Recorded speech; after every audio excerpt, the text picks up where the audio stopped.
El título de este estudio es Éfeso, la iglesia fría, del capítulo 2, del versículo 1 al versículo 7. Las cartas a las 7 iglesias, bueno, comparten una misma estructura, tienen las mismas características, está dirigida a una congregación en particular, tiene una introducción por parte de Jesús, contiene una declaración en cuanto a la condición de la iglesia, posee un veredicto de Jesús en cuanto a la condición de la iglesia, tiene un mandato de Jesús para la iglesia, posee una exhortación general para todos los cristianos y contiene una promesa de recompensa. Podemos ver el estado de cada una de estas 7 iglesias y el estado de nuestro propio andar con Jesús al ver lo que Jesús tiene que decir a cada iglesia. Y las 7 iglesias eran literalmente asambleas históricas que existían en tiempos de Juan y con las que probablemente el apóstol trabajó como un pastor itinerante, y al mismo tiempo dichas asambleas eran representativas y abarcaban todas las demás congregaciones locales en cualquier parte y en cualquier época. Las 7 iglesias mencionadas en Apocalipsis 2 y 3 eran muestras de la totalidad del cuerpo de Cristo. Sin embargo, no debe olvidarse ni minimizarse el hecho de que los mensajes fueron dirigidos a congregaciones locales concretas en consideración a la condición particular de cada una de ellas y para motivarlas a una mejor vida espiritual saludable delante de Dios y de los hombres y para alentarlas a corregir las cosas defectuosas que prevalecían en la mayoría de ellas. En segundo lugar, en este resumen hay una triple aplicación de las 7 cartas.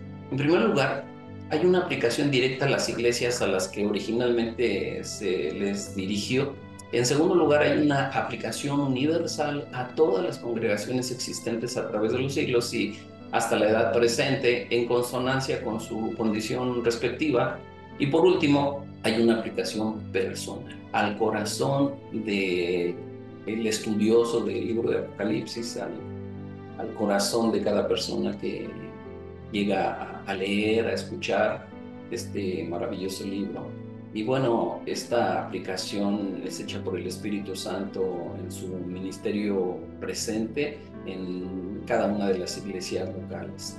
En tercer lugar, Cristo tiene el derecho y la responsabilidad de decir lo que piensa de su iglesia porque esta le pertenece. Recuerden que él dijo, edificaré mi iglesia. Él la compró con su propia sangre. Él es su cabeza. Y por estar en Cristo, la iglesia glorifica a Dios. Y en estos 2 capítulos, Él dice 7 veces, yo conozco. Él la conoce íntimamente porque anda en medio de ella.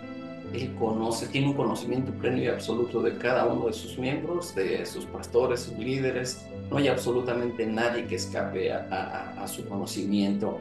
El que vigila de noche y de día su santidad, obediencia y frutos, y él quiere lo mejor para la iglesia, que es su cuerpo, que somos nosotros. Y la mayoría de iglesias en aquel tiempo, bueno, tenía un defecto serio y Jesús tenía que señalarlo.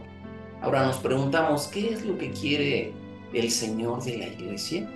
Aquí esto nos permite, ¿verdad?, analizar un poquito el contexto histórico geográfico de la ciudad de Éfeso y para hacer un análisis de por qué desapareció una de las congregaciones más importantes del primer siglo de la era cristiana. Debemos darnos un paseo de sus orígenes para poder hablar del presente y para tal fin, bueno, pues apelemos a las siguientes fuentes y en primer lugar veamos el significado del nombre. Éfeso significa deseable y bueno, estaba una población ubicada en la costa occidental de Asia Menor, en un importante centro comercial, como lo relata Hechos 19:1. En segundo lugar, si hablamos del origen de la ciudad, como ciudad probablemente Éfeso se fundó en el siglo XII a.C., cuando los colonizadores griegos se mezclaron con los indígenas de la región, descendientes de habitantes de Anatolia en el centro de Asia Menor. Se dice que en el año 560 a.C., Creso, el rey de Lidia, conquistó a Éfeso. Él, bueno, este rey restauró el famoso templo de Artemisa y benefició de gran manera a la ciudad. Sin embargo, 3 años después la capturaron los persas, ¿no? Después de los persas, ustedes recuerden que el imperio griego conquistó a los persas y Lisímaco, uno de los sucesores de Alejandro Magno, la reconstruyó más tarde en el año 322 y además de embellecerla, la inundó con la influencia helenista, haciendo recorrido en la historia. En el año 133 a.C., bueno, Atalo III, rey de Pérgamo, entregó la ciudad a Roma y así se mantuvo hasta el año 262 después de Cristo, cuando los godos destruyeron tanto al templo como a la ciudad. En la era apostólica, Éfeso era el centro administrativo y religioso de la provincia romana de Asia. Algunos de sus oficiales se llamaban asiarcas, como lo relata Hechos 19:31. Y bueno, esto nos permite continuar con la ubicación geográfica, como pueden ver ahí en el mapita. Es una ciudad del occidente de Asia Menor y centro importante en la historia de la iglesia primitiva, y está situada entre Mileto y Esmirna, en el valle del río Caistro, a 5 kilómetros del mar Egeo y entre las montañas de Coresos, los montes.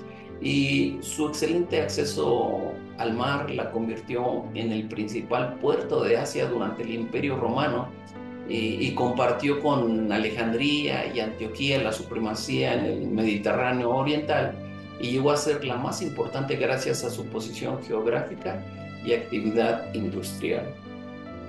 En cuanto a sus creencias y cultos, el más grande orgullo de Éfeso era sin duda el templo de Diana o Artemisa. Esta falsa diosa era considerada hija del falso dios Zeus y hermana gemela del falso dios Apolo. La representaban como una doncella cazadora armada con arco y flecha, como está aquí en la Ciudad de México, ¿verdad? En el centro. Ella enviaba plagas a mujeres y animales, y se permitía mucha libertad sexual en su culto. En Éfeso, la estatua de Diana se decía que había venido de Júpiter, que había caído del cielo y probablemente un meteorito, ¿verdad? Como lo dice Lucas en Hechos 19:35, y se presentaba, ¿verdad?, con una gran cantidad de senos en su torso, y por eso se le llamaba Artemisa Polibastros, Artemisa la de muchos senos. Se desconoce realmente el proceso mediante el cual el ideal griego de pureza que acompañaba a Diana tomó aquí esta forma tan grotesca. El templo de Diana era considerado una de las 7 maravillas del mundo, y era 4 veces más grande que el Partenón de Atenas. Fue destruido y reconstruido unas 7 veces, y es posible que Pablo tuviera esto en mente cuando escribe desde Éfeso a los Corintios, hablando del término o hablando en términos de arquitectura, 1 Corintios 3:10-17. Y lo que se puede decir en cuanto a este templo es que el servicio estaba a cargo de sacerdotes, eunucos y sacerdotisas. Se practicaba la prostitución femenina y masculina, y ahí dentro de su recinto se ejercía.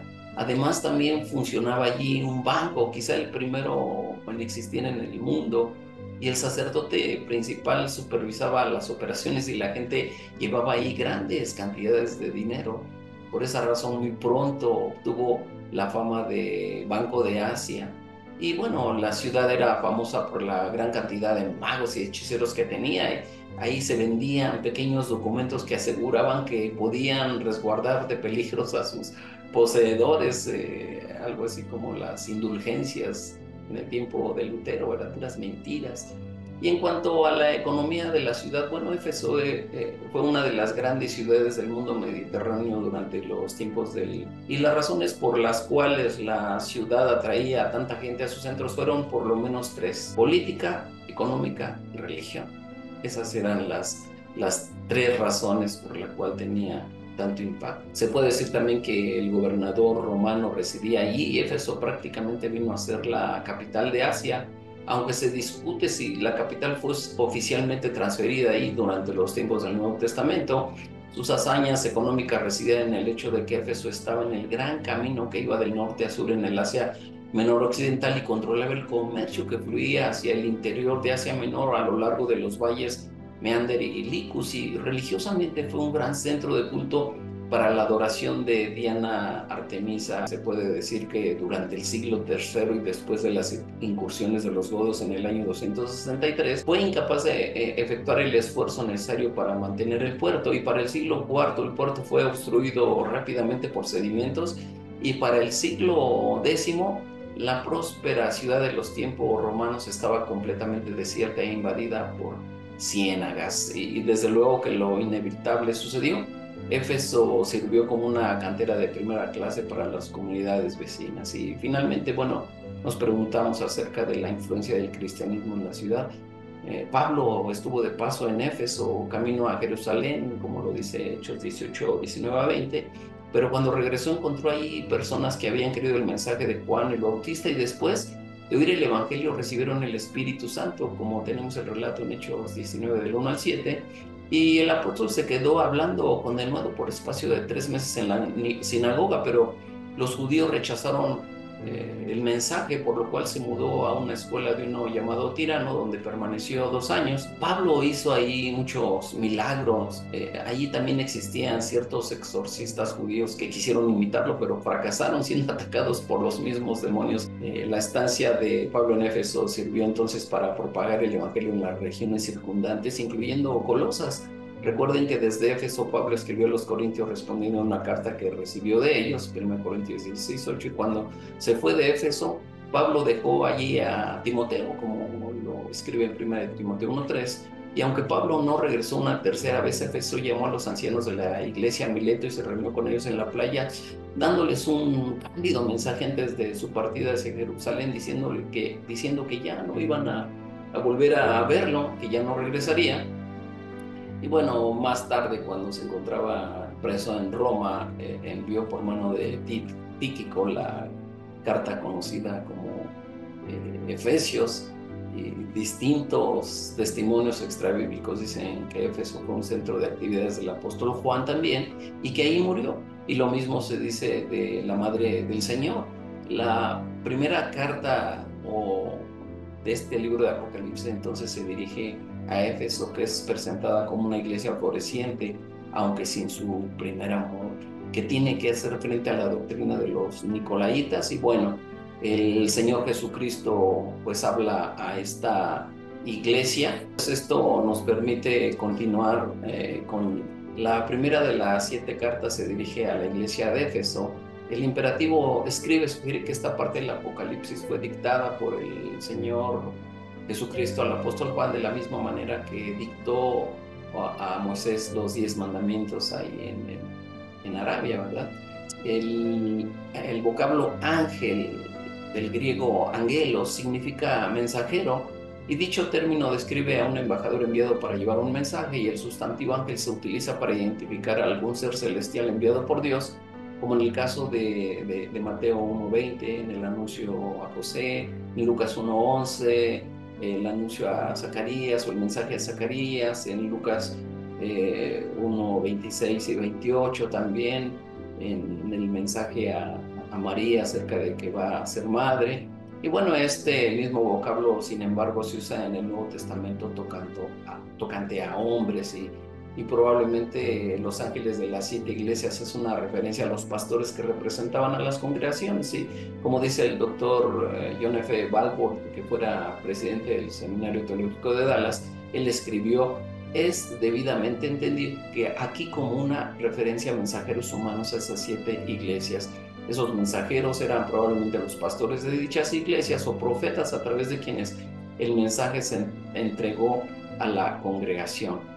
Los mensajeros o ángeles representaban las iglesias no como líderes únicos o pastores monárquicos, sino como sobreveedores de las congregaciones, y es por esto que las cartas se dirigen al representante de la congregación y no directamente a la congregación como tal, aunque el mensaje a ellos también les incluye. Hay muchos pasajes que nos hablan acerca de que esta palabra angelos se refiere tanto a seres angelicales como a seres humanos, pero yo quiero leer una porción en la que está relacionada el mensaje dirigido a los pastores, ahí en Primera de Pedro capítulo 5 del versículo 1 al versículo 4, que dice así: roga a los ancianos que están entre vosotros, yo anciano también con ellos y testigo de los padecimientos de Cristo, que soy también participante de la gloria que será revelada.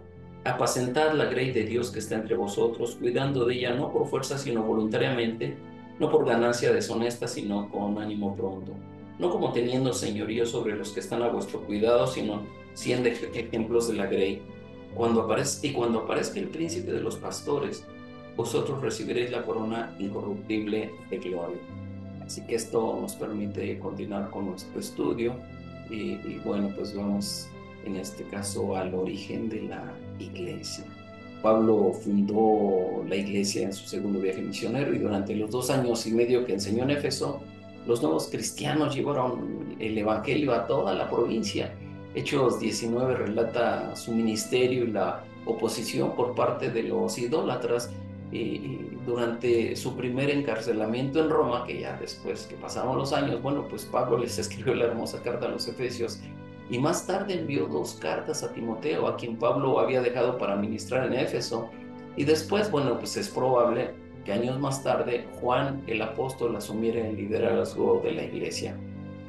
Pero quizá ninguna iglesia en la historia haya tenido una herencia tan rica como tuvo la congregación de Éfeso. Según el testimonio de la iglesia primitiva, el apóstol Juan pasó las últimas décadas de su vida en Éfeso, desde donde probablemente escribió sus 3 epístolas, en las cuales se identificaba como el anciano en la segunda y tercera carta. Y no hay dudas de que pastoreaba la iglesia de Éfeso cuando fue arrestado y desterrado a la isla de Patmos. Y esto nos permite continuar con la ciudad. Éfeso era la ciudad más importante, así como el puerto principal en la provincia de Asia, y la ciudad estaba ubicada junto al río Caistro, a unos 5 kilómetros río arriba, donde corría hacia el mar. Su población se estimaba entre 200,000 y 500,000 personas. Se puede decir también que referente al teatro de la ciudad, visible en la actualidad, aunque en ruinas, hacia adentro del cual los frenéticos alborotadores arrastraron a los compañeros de Pablo y Gallo y Aristarco. Y bueno, este lugar era grande porque alojaba a unas 25,000 personas.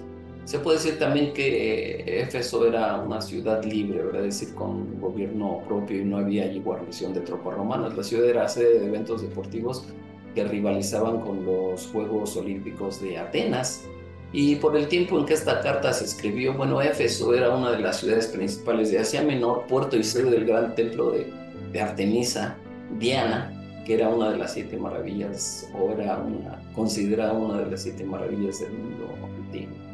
Se puede decir también que el apóstol Pablo visitó la ciudad de Éfeso alrededor del año 53, unos 43 años antes de que esta carta de Apocalipsis se enviara a sus destinatarios. Él vivió en Éfeso varios años y predicó el evangelio con tanto éxito que todos los que habitaban en Asia, judíos y griegos, oyeron la palabra del Señor Jesús, como lo escribe en el libro de los Hechos Lucas, en el capítulo 19, verso 10.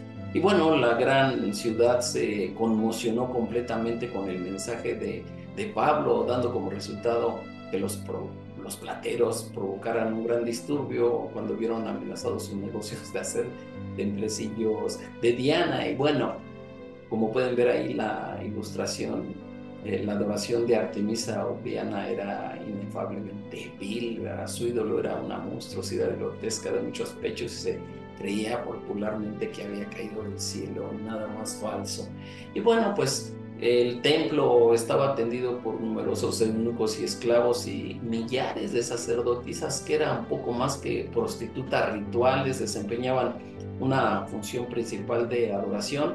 Y también había banqueros, delincuentes, músicos, bailarines y adoradores frenéticos. Hasta el mismo filósofo Heráclito dijo que nadie podía vivir en Éfeso y no llorar por su inmoralidad. Qué impresionante. Y bueno, esto nos permite continuar con nuestro estudio referente a la visión que ahí nos relata el apóstol Juan del Cristo glorificado. Aquí vemos una descripción del Señor, en primer lugar, como el sustentador de sus siervos, porque dice el que tiene las 7 estrellas en su diestra, como podemos observar ahí en la ilustración.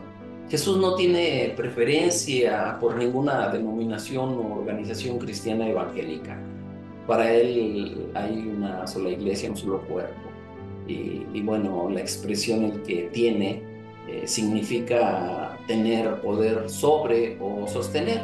Y el presente sugiere una acción continua, de manera que Cristo se identifica como aquel que sostiene firmemente en su diestra a las 7 estrellas, es decir, a los ángeles o mensajeros de las iglesias. Y aunque no se menciona por nombre al escritor, la descripción hace evidente quién es. Es el presentado como el glorioso Señor de la iglesia en Apocalipsis 1, 9, 20, el Señor Jesucristo exaltado y glorificado. La frase, el que tiene las 7 estrellas en su diestra, bueno, se toma de la descripción de Cristo en la visión que tuvo Juan en el capítulo 1, verso 13 y 16. Y en realidad Cristo se identifica ante cada una de las primeras 5 iglesias empleando frases de esta visión. Y esto reafirma la verdad de que Él es el autor de las cartas. Son sus palabras directas a través del apóstol Juan a esas congregaciones locales y a las iglesias como ellas en los años posteriores, y como se observó en el estudio anterior, las 7 estrellas representan a los pastores de las 7 iglesias, y el que Cristo las tenga en su diestra indica que son sus ministros bajo su poder, ya que Él aplica su gobierno soberano en la iglesia mediante sus líderes humanos. En segundo lugar, bueno, el Señor ahí aparece como vigilante de las iglesias, el que anda en medio de los 7 candeleros de oro, dice esto. El que anda es un participio que sugiere una movilidad constante o un movimiento constante. Y la idea de este participio con el artículo determinado describe la figura de alguien que se mueve vigilante y ejerce control sobre las iglesias. Y la descripción destaca la autoridad de Cristo sobre la iglesia de Éfeso. Y al parecer las circunstancias de la iglesia de Éfeso se necesitaba la manifestación de la autoridad del Señor y al mismo tiempo su protección. Ambas necesidades quedan plenamente satisfechas a través de Jesucristo, como podemos verlo en otros pasajes de la palabra de Dios. Jesús le recuerda a los creyentes que Él los conoce bien porque tiene al representante de la iglesia en su mano y Él anda en medio de las iglesias. Él moraba en ellas, Él las conocía y las amaba, las amaba. Y si la palabra nos dice que Jesucristo es el mismo ayer, hoy y por los siglos, es lo mismo que hace ahora en la actualidad. Cristo además se describe como el que anda en medio de los 7 candeleros de oro. ¿Y saben lo que está haciendo? Pues está escudriñando, examinando, valorando y evaluando cómo se desarrolla cada uno de sus hijos, cómo se desarrolla cada uno de sus líderes, porque él, como un gobernante soberano, tiene la autoridad para dirigirse a la iglesia. Y bueno, esto nos permite continuar con el tercer punto, el reconocimiento a la iglesia de Éfeso de parte del Señor, la iglesia elogiada por el Señor, y en primer lugar por su celo mostrado. Les dice: yo conozco tus obras y tu arduo trabajo y paciencia. Y bueno, podemos decir que estamos monitoreados 24 horas por el Señor de manera continua. Él tiene sus cámaras, ¿verdad? Tiene ahora sí que un completo control, total conocimiento, ¿verdad? Porque el verbo conocer, oida, no es un conocer experimental, sino que es el conocimiento de la omnisciencia divina, es decir, es un conocimiento completo y total.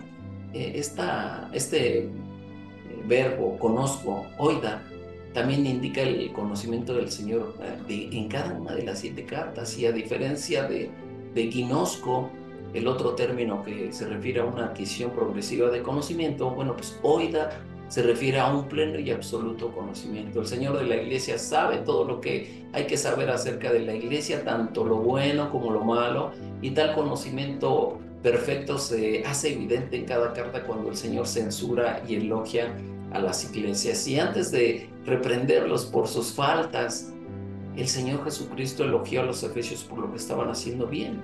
Comenzó reconociendo sus obras, un término general que resume lo que sigue. Tus obras se refiere al trabajo o esfuerzo de los creyentes de Éfeso, que consistía en arduo trabajo, que significa trabajo esforzado, y este vocablo implica no un simple trabajo, sino realizar un esfuerzo que produce agotamiento. Y este arduo trabajo denota trabajo hasta el punto del sudor y el agotamiento, el cansancio, y describe un esfuerzo general que exige todo lo que una persona tiene para dar física, mental y emocionalmente. Y la mentalidad de ellos, pues no era la de un espectador. En segundo lugar, el siguiente término, paciencia. Este término expresa paciencia con relación a las circunstancias, mientras que su sinónimo longanimidad es paciencia respecto a las personas. Así que paciencia o resistencia en medio de las circunstancias es una cualidad cristiana de alta estima y que cuando se practica redunda en un beneficio enriquecedor en el creyente, como podemos leer en Romanos 5, 3 y 4. Y no solo esto, sino que también nos gloriamos en las tribulaciones, sabiendo que la tribulación produce paciencia y la paciencia prueba y la prueba esperanza. Y la esperanza no avergüenza, porque el amor de Dios ha sido derramado en nuestros corazones por el Espíritu Santo que nos fue dado. Este elogio indica que a pesar de las circunstancias difíciles, los cristianos de Éfeso permanecieron fieles a su Señor. Y esto nos permite ir al segundo punto. El Señor elogia a esta iglesia por su buena conducta y que no puede soportar a los malos. Se negaban a soportar a los malos. Ellos mantenían una elevada y santa norma de conducta y eran sensibles al pecado, y sin duda siguiendo el mandato del Señor de practicar la disciplina de la iglesia. Y esto nos permite continuar con el elogio del Señor por la pureza doctrinal de la iglesia de Éfeso. Y has probado a los que se dicen ser apóstoles y no lo son. Ellos probaban a cualquiera que venía y decía que era un apóstol. Ellos simplemente le preguntaban si había visto al Cristo resucitado y rápidamente sabían si era o no un apóstol. Si no lo era, bueno, pues entonces le decían que se apartara de ellos, que saliera de la ciudad, y por lo general así ocurría. Es decir, ellos siempre probaban a los que venían algo que es muy cierto y necesario en la época presente, más de lo que era entonces. El esfuerzo de los efesios no se limitaba a lo físico, sino que se extendía al serlo por la pureza doctrinal y práctica. No puedes soportar a los malos, has probado a los que se ser apóstoles y no lo son, y los has hallado mentirosos, aborreces las obras de los nicolaitas. Bueno, el verbo soportar significa aguantar una carga, y los efesios no toleraban el peso de la carga de los falsos maestros, quienes evidentemente eran una carga muy pesada y lo siguen siendo en la actualidad.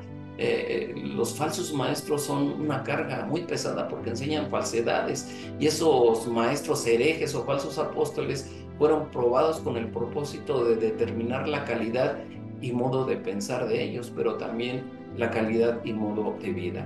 Y bueno, también los elogia por su discernimiento espiritual y los has hallado mentirosos.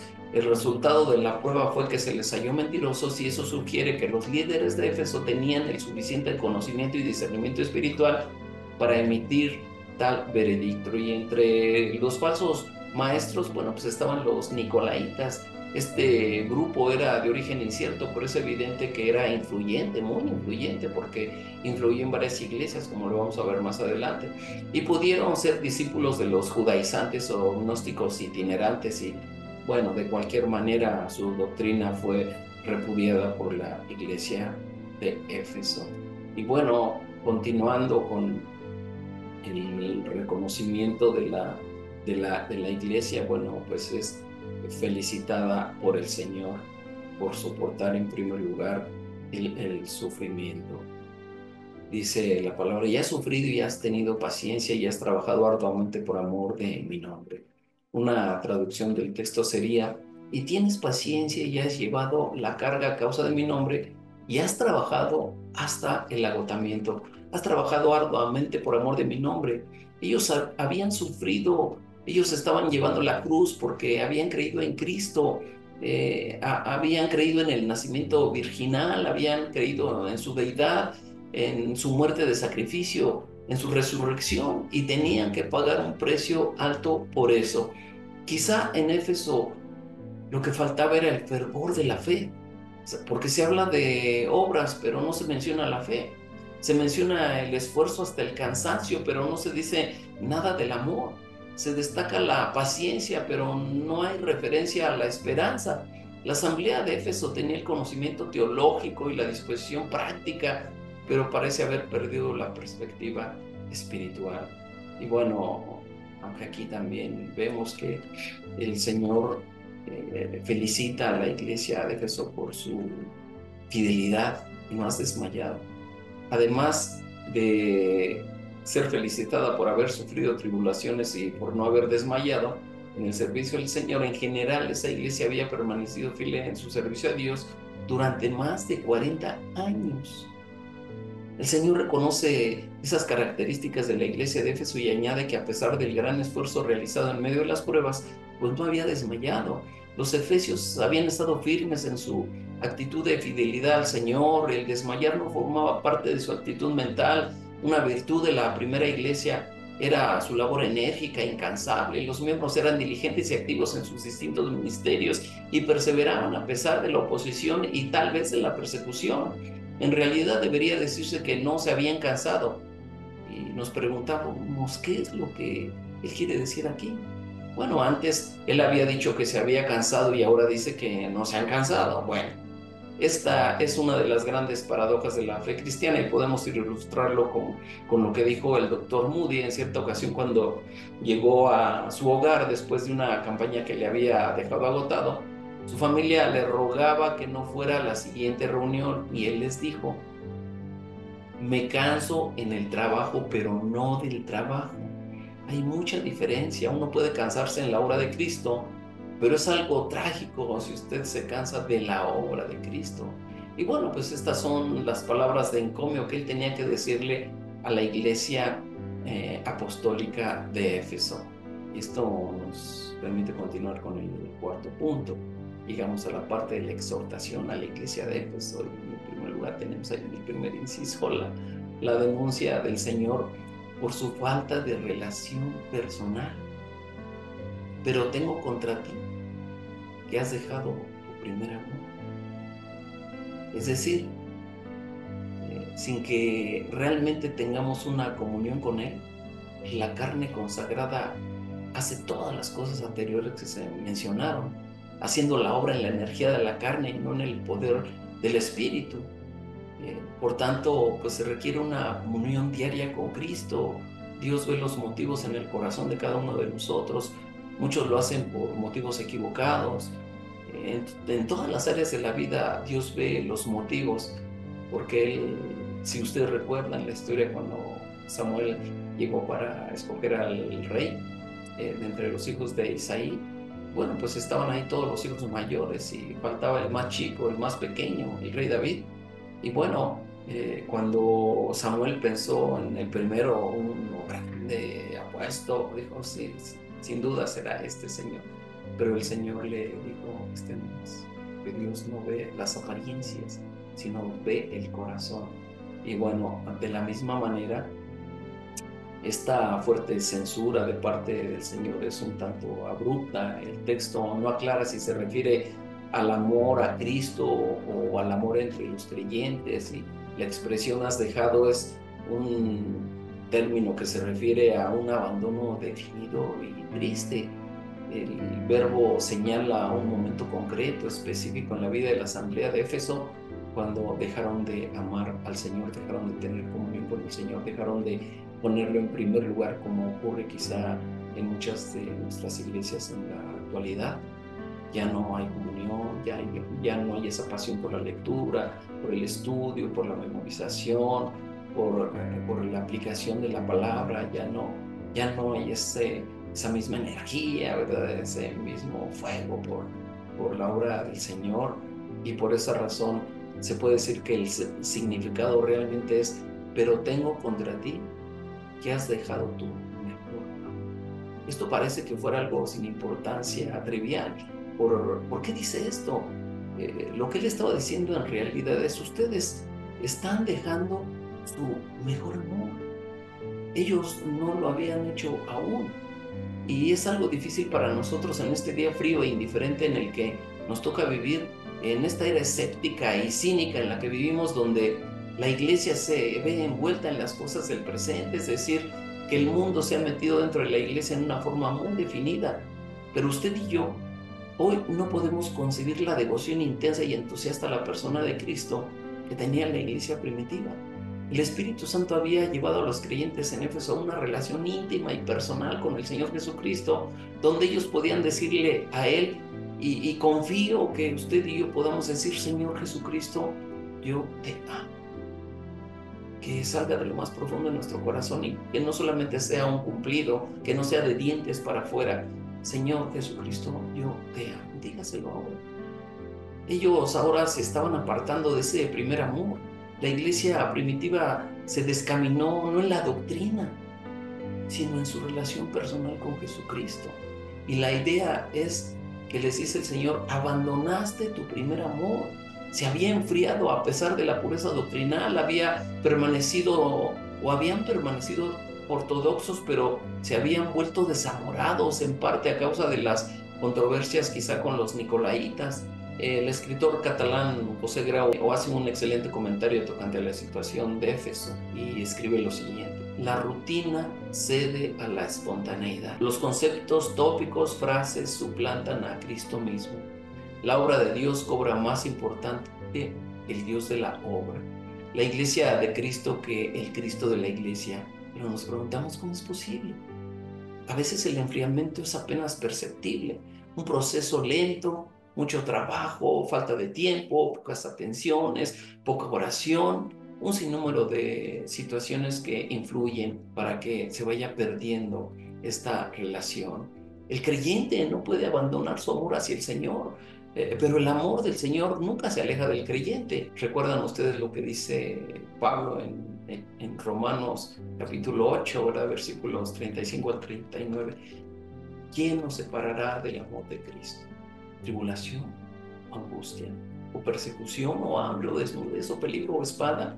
Tal como está escrito: por causa tuya somos puestos a muerte todo el día, somos considerados como ovejas para el matadero.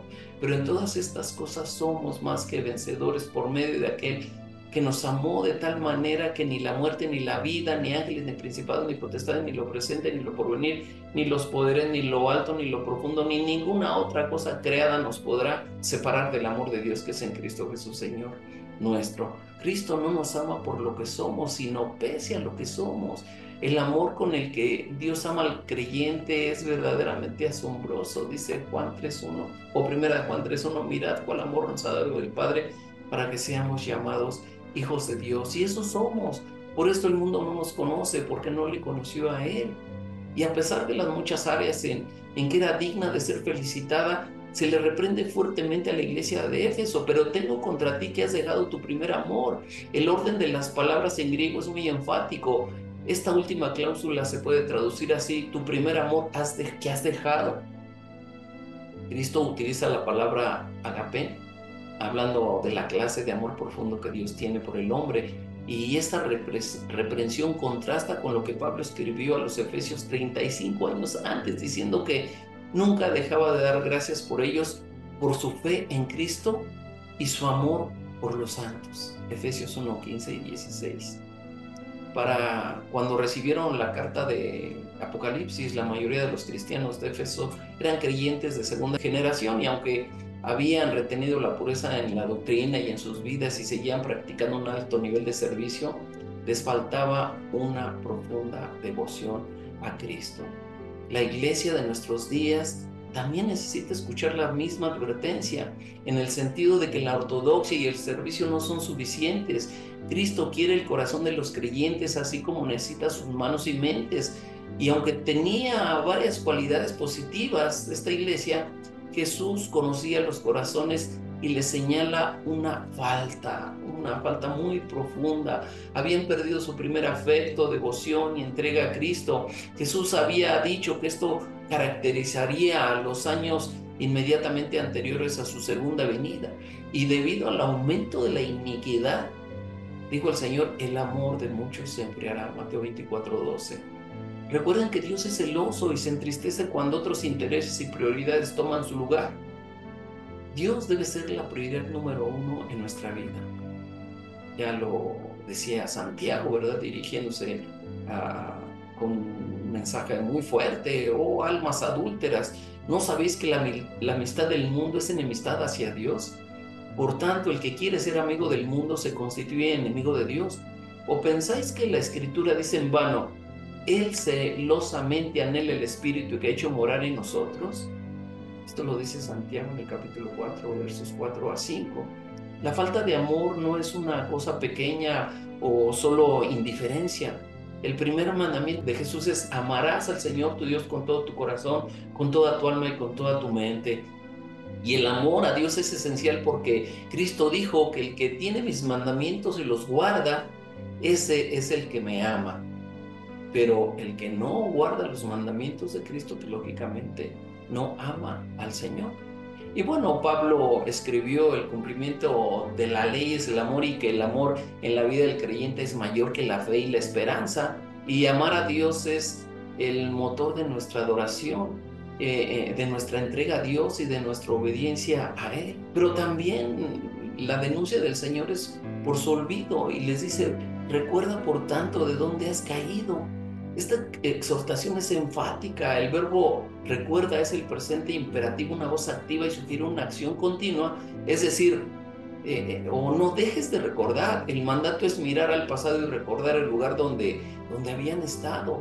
La historia pone de manifiesto que la iglesia de Éfeso tuvo ricos privilegios. Por ahí pasaron, ya lo dijimos, los mejores predicadores y maestros de la época, tal como Pablo, Apolos, Timoteo, Aquila, Priscila, y el mismo Juan, y ellos invirtieron mucho tiempo de su vida a esta congregación.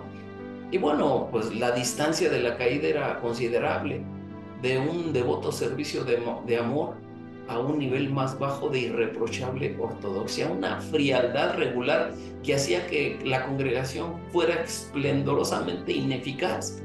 Y bueno, aquí por lo menos mencionando tres pasos. Cristo marca cuál es el remedio para la iglesia o el cristiano a quien le falta el amor a Dios. Bueno, primero, debemos recordar de dónde caímos, es decir, nuestra salvación y el amor y la gracia de Dios que envió a Jesucristo y nos dio el perdón, la vida y la esperanza y el gozo. Si contemplamos esto, no podemos contentarnos con llevar una vida cristiana mecánica, legalista, rutinaria, fría. Y esto nos permite continuar con la exhortación a la iglesia de Éfeso en relación al arrepentimiento, y por eso ahí tenemos este mandato en el siguiente inciso, ¿verdad? En el inciso B: arrepiéntete de inmediato. Y el mandato es a recordar con urgencia la relación amorosa que sostuvo en el pasado y a realizar una ruptura completa con el presente estilo de vida. En segundo lugar, debemos arrepentirnos de la falta de amor y cambiar nuestra manera de pensar, que a la vez cambiará nuestro rumbo. Es rechazar cualquier pecado que está alejándonos de la intimidad con Dios. Y así como a los ídolos, que son las prioridades de la vida que no nos permite dar a Dios el primer lugar, bueno, pues al llamar a los creyentes efesios al arrepentimiento, Cristo les pidió que cambiaran de actitud así como de afectos. Debían continuar en su servicio, no simplemente porque era lo correcto, sino por amor a Cristo.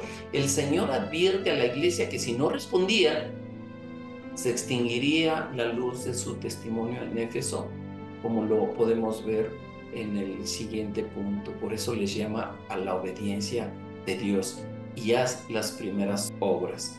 El cristiano debe volver a hacer las obras que caracterizaban su primer amor y buscar como un mendigo hambriento el alimento de la palabra santa. Debe deleitarse en la comunión con Dios y con los hermanos en Cristo, así como obedecer con gozo cada mandato de la palabra, algo así como el salmista decía, ¿verdad? Como el siervo brama por las corrientes de las aguas, así clama por ti, oh Dios, el alma mía. El creyente obediente debe hablar con otros de la maravilla de su fe. No debe esperar a sentir el amor antes de hacer las primeras obras. Entregarse a esas cosas traerá como premio los sentimientos de cariño y dedicación que el cristiano tenía antes para su Salvador. Además, la asamblea debía dar marcha atrás y hacer las primeras obras, es decir, las obras motivadas por el amor a Cristo, en lugar de seguir anclados en la fría ortodoxia. La exhortación continúa a la iglesia de Éfeso, y aquí ya vemos la advertencia del Señor de un juicio inminente. Pues si no, vendré pronto a ti. Pues si no, es una condición elíptica en la que el verbo no se expresa, y la idea es, pues si no te arrepientes, la advertencia del Señor es: vendré pronto a ti. Vendré a ti en cualquier momento. Pero si no te arrepientes, vendré a ti, quitaré tu candelero de su lugar si no te hubieres arrepentido. El sentido natural de la frase es: si no te arrepientes, cuando yo venga, quitaré tu candelero de su lugar si no te hubieses arrepentido antes de la venida, cuando quiera que esto ocurra. Y también, bueno, pues se le hace la advertencia de la extinción de su testimonio: y quitaré tu candelero de su lugar si no te hubieres arrepentido. Quienes entienden que se refiere a un juicio especial sobre la iglesia de Éfeso, que ya tuvo su cumplimiento. La iglesia de Éfeso se mantuvo activa durante varios siglos, pero su testimonio se enfrió y a la postre, bueno, fue removido. Es decir, no se refiere a un juicio que se refiere a la segunda venida, sino a una visitación inmediata. Y bueno, la remoción del candelero puede o pudiera referirse al hecho de que en su venida el Señor ha de librar al remanente creyente de la iglesia de Éfeso de los juicios de la tribulación, mientras que el remanente inconverso de dicha iglesia tendrá que pasar por la hora de la prueba que vendrá sobre el mundo entero. El Señor nos dijo en una de las parábolas, hablando acerca del trigo y la cizaña, que en la iglesia iba a haber estas dos clases de semilla, de tal manera que esto existirá hasta cuando Él venga. Y entonces, bueno, pues se hará la separación en aquel momento. Desde luego que hay promesa para los que permanecen o permanecemos firmes y fieles a la obediencia a su palabra. Porque has guardado la palabra de mi perseverancia, dice el Señor, yo también te guardaré de la hora de la prueba, esa hora que está por venir sobre todo el mundo, para poner a prueba a los que habitan sobre la tierra. Apocalipsis 3:10. De tal manera que podemos decir que, bueno, que la iglesia no pasará por la tribulación, sino que esa hora de la prueba vendrá sobre todos los gentiles y judíos incrédulos. Y bueno, la iglesia de Éfeso había sido bien enseñada por una pléyade de maestros de la palabra de Dios. De los miembros de la congregación habían sido fieles evangelistas y misioneros del Señor, y con el pasar de los años, sin embargo, la congregación había dejado su primer amor. Dejaron la oración, dejaron la comunión, dejaron la intercesión, dejaron la adoración y la alabanza verdadera, dejaron la verdadera adoración en espíritu y en verdad, como el Señor lo enseña en Juan 4, ¿verdad? Por tanto, el Señor les advierte del peligro que corrían si no se arrepentían cuanto antes, y concretamente aquellos que solo profesaban haber creído, pero que no habían nacido de nuevo y por lo tanto no tenían ninguna relación espiritual con Cristo, pues no formarían parte de la esposa del Cordero y se quedarían en la tierra, en el rapto. Y esos, bueno, pues no tendrían testimonio que dar al mundo y por lo tanto no tendrían candelero.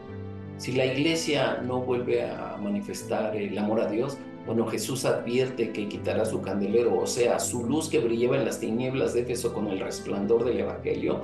Bueno, pues esa iglesia que antes iluminaba toda la provincia perdería su oportunidad de manifestar a Dios en el mundo. Pero a los que vencieren, o sea, a los verdaderos creyentes que respondan al reproche y la exhortación de su Redentor, Él dará a comer del árbol de la vida. De tal manera que el mensaje para Éfeso también es pertinente para hoy. Hay iglesias que tienen miembros, cultos, actividades, comités y sesiones, pero no alumbran, no resplandecen. Los creyentes no se han entregado a Dios, no crecen, no se aman entre ellos y tampoco comparten su fe, y los no creyentes no son atraídos. Su candelero ha sido retirado porque no aman a Dios y deben recordar su salvación, arrepentirse y hacer las primeras obras. Y bueno, pues hay promesa para el vencedor. Y aquí vemos en primer lugar la solidaridad del Señor cuando dice: pero tienes esto, que aborreces las obras de los nicolaítas. Es decir, se identifica con ellos contra la práctica nicolaíta. Y junto a la advertencia hay un reconocimiento del celo de la congregación de Éfeso, y este reconocimiento sirve para mitigar la severidad de la advertencia y para demostrar que el Señor no pierde ninguna oportunidad para manifestar su gracia, que aborreces, o sea, hace enfático esta frase, y aborrecer el mal es una contrapartida parcial de amar lo bueno, como dice Romanos 1:29, las prácticas de los nicolaitas. Aquí no se censura la doctrina, sino la práctica de aquel grupo que tenía que ver con pecados inmorales y tenía que ver con idolatría. Y bueno, los creyentes de Éfeso, sin embargo, no fueron engañados, tampoco eran tan ingenuos como para creer que la caridad cristiana puede tolerar semejante enseñanza falsa. Notemos también el contraste que dice, ellos soportan pruebas y tribulaciones por causa de Cristo, pero no pueden soportar la compañía de estos hombres malvados. Soportan la persecución, pero no la perversión, y eso tiene que seguir siendo hoy también. Hay muchas lecciones aquí, pero una en particular se destaca. Jesús odia el compromiso moral y teológico. Cualquier apelación a la gracia para justificar el pecado es repugnante para nuestro Señor. Cualquier intento de racionalizar la inmoralidad citando la libertad que tenemos en Cristo, pues es aborrecible para Él y debe serlo también para nosotros. El verdadero amor cristiano nunca se expresa mediante la tolerancia de la maldad, ya sea que se trate de lo que uno cree o de cómo uno se comporta. Ahora, entonces, ¿cuál es la naturaleza precisa de su pecado? Bueno, pues ellos, los nicolaitas, pusieron piedra de tropiezo en el camino del pueblo de Dios para que comiesen cosas sacrificadas a los ídolos y practicasen la inmoralidad sexual. El primero probablemente se refiere a comer alimentos sacrificados a los ídolos en el contexto de la adoración idólatra, y tal vez entonces los nicolaitas estaban abogando en nombre de la libertad cristiana por la participación en el servicio de adoración tanto de la iglesia local como del templo pagano local. O sea, un problema similar existía en Corinto, 1 Corintios 10, 14, 22, y evidentemente no les molestaba en lo más mínimo tal compromiso. Y como se señaló anteriormente, en el Antiguo Testamento, la idolatría espiritual se describía a menudo metafóricamente en términos de prostitución e inmoralidad sexual, como podemos leer en Jeremías o Ezequiel u Oseas. Bueno, pues en Apocalipsis, fornicar, porneo, y sus afines suelen ser metafóricos para la apostasía espiritual y la adoración de ídolos. Sin embargo, no podemos descartar la posibilidad de que los nicolaitas estuvieran enseñando que el perdón de los pecados y su nueva libertad en Cristo los había liberado de lo que consideraban una obediencia servil a las reglas y normas concernientes a la conducta sexual. Qué trágico que hoy todavía escuchemos esos argumentos en defensa de la inmoralidad tanto heterosexual como homosexual. Así de serio considera Jesús el pecado de los nicolaitas y la tolerancia de cualquiera hacia su presencia en la iglesia. Y por tanto dice, arrepiéntete, y si no, vendré pronto a ti y pelearé contra ellos con la espada de mi boca. Apocalipsis 2:16. Y bueno, Jesús dice, reconozcan y confiesen que no le hacen ningún favor a nadie al pasar por alto y permitir tal pecado en medio de ustedes. Enfrentarse a los nicolaitas puede resultarles incómodo, incluso doloroso, pero no tan doloroso como el juicio que sufrirán si permanecen en su pecado. Este llamado al arrepentimiento también puede incluir la expulsión definitiva de la iglesia de los nicolaitas si deciden no responder favorablemente. Y bueno, en segundo lugar, este tipo de práctica era aborrecida por Dios, las cuales yo también aborrezco. El Señor también odia o aborrece la misma práctica, de modo que el aborrecer de los efesios era de origen divino, ya que se identificaba con lo que el mismo Dios repudia y que parece relacionarse con la elevación de una clase sobre otra dentro de la iglesia. Y el origen, bueno, pues de los nicolaitas parece un poco oscuro, pero se han sugerido por lo menos dos soluciones. Una, la solución tradicional, la ofrecieron Ireneo e Hipólito, quienes atribuyen la fundación de la secta a Nicolás el prosélito de Antioquía, como relata Lucas en Hechos 6:5, pero el problema es que no presentan pruebas. Es posible, sin embargo, que un grupo gnóstico posterior implicado en la fundación de dicha secta pues haya usado el nombre de Nicolás y no propiamente lo inició. La segunda sugerencia tiene que ver con la etimología del nombre Nicolaitas. El vocablo griego Nike significa victoria, o Nike como la marca, victoria o conquista, y Lao significa pueblo, de tal manera que Nicolaitas significa los que han conquistado al pueblo. Si la secta hacía honor a su nombre, entonces era un movimiento que exaltaba a los clérigos por encima de los laicos, términos muy utilizados en la actualidad. Y la expresión más completa de esa práctica se puede decir que se encuentra con posterioridad en el episcopado y en el papado. Si leemos un poquito de historia nos damos cuenta de ello. Y bueno, esto nos permite llegar a la solidaridad del Señor, y aquí nos expresa su consejo. El primer consejo es escuchar al Espíritu. El que tiene oído, oiga lo que el Espíritu dice a las iglesias. Obsérvese que hay en primer lugar una promesa individual.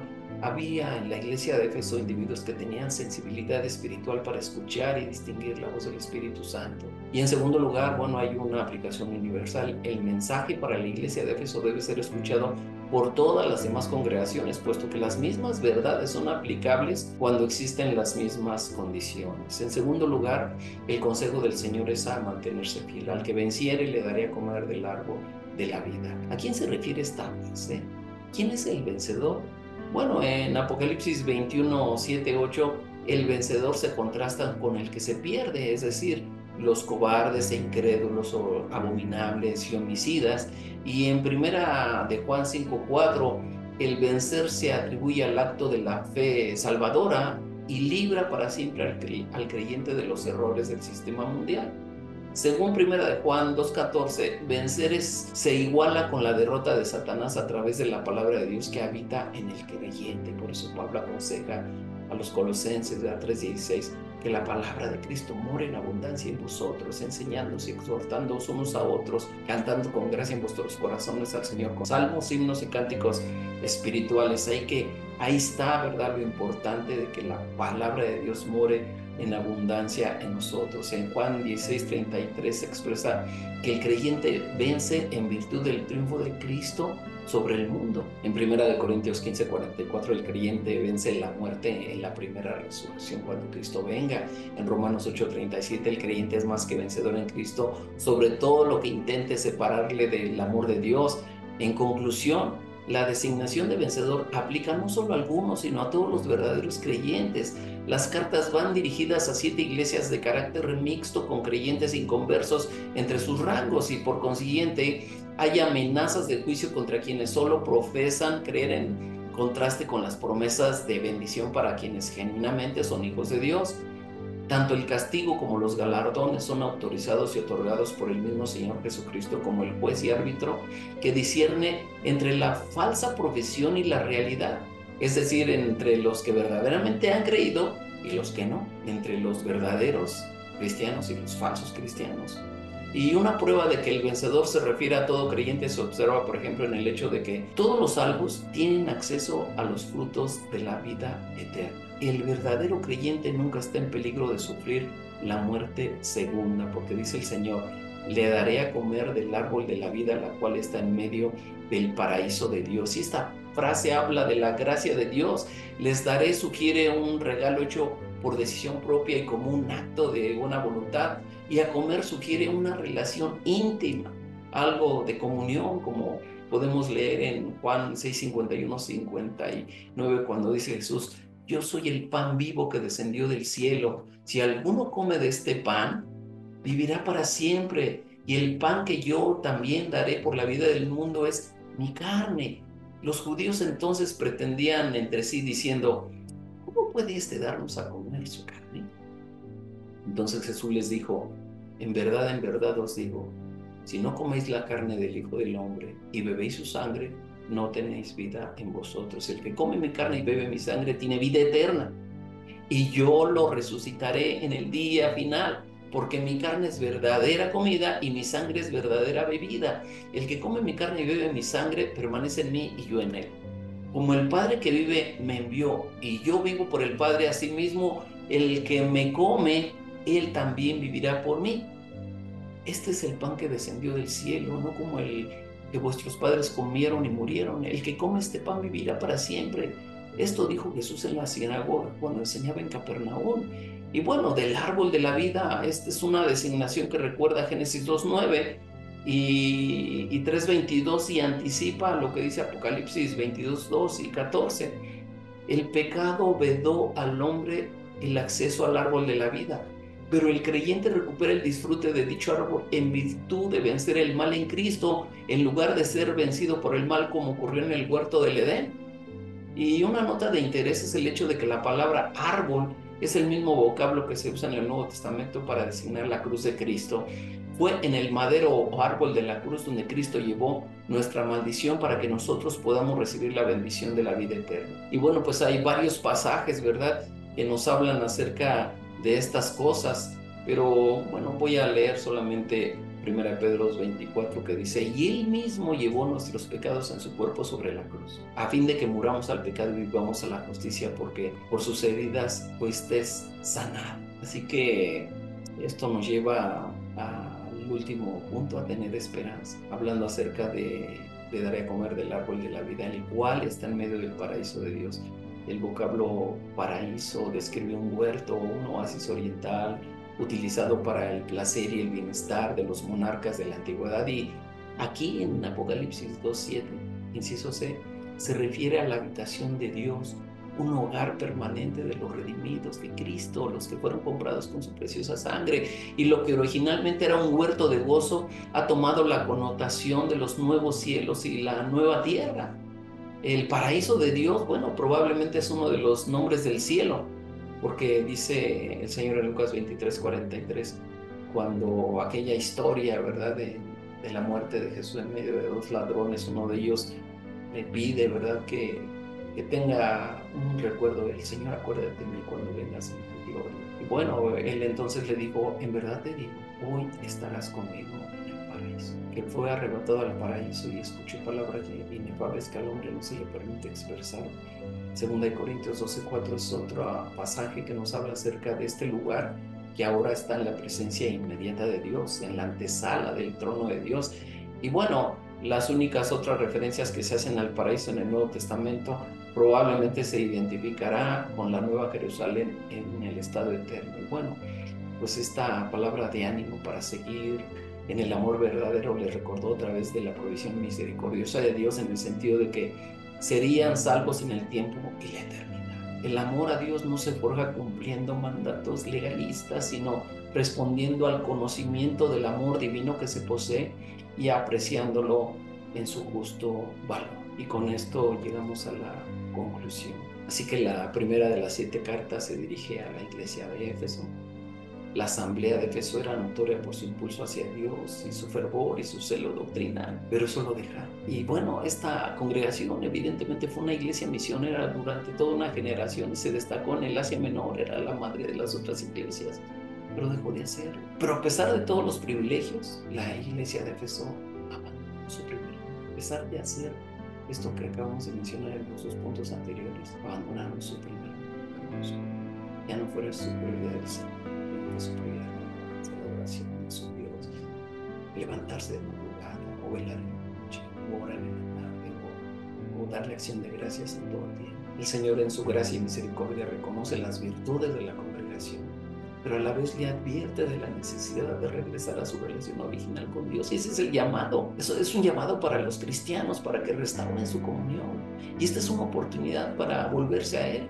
Simplemente el Señor dice: arrepiéntete, vuélvete y comienza, continúa. El Señor no es el Señor de una oportunidad, sino de muchas oportunidades. Así que el mensaje a la iglesia de Éfeso es de vital importancia para la iglesia de hoy. Hay muchas congregaciones con las mismas características que necesitan una exhortación de parte del Señor. Y bueno, pues quiera el Señor que este mensaje de Apocalipsis llegue profundo al corazón de cada uno de sus miembros, comenzando con el líder, el pastor, los ministros, los ancianos, los diáconos y a cada uno de los hijos de Dios. Y bueno, pues tienen celo doctrinal, trabajan arduamente, pero sufren un enfriamiento espiritual que ha afectado su vida. Pues eso les va a llevar a algo que no es bueno, ¿verdad? La disciplina del Señor. Y bueno, pues es un llamado, ¿verdad?, por Dios, para que se vuelvan al Señor.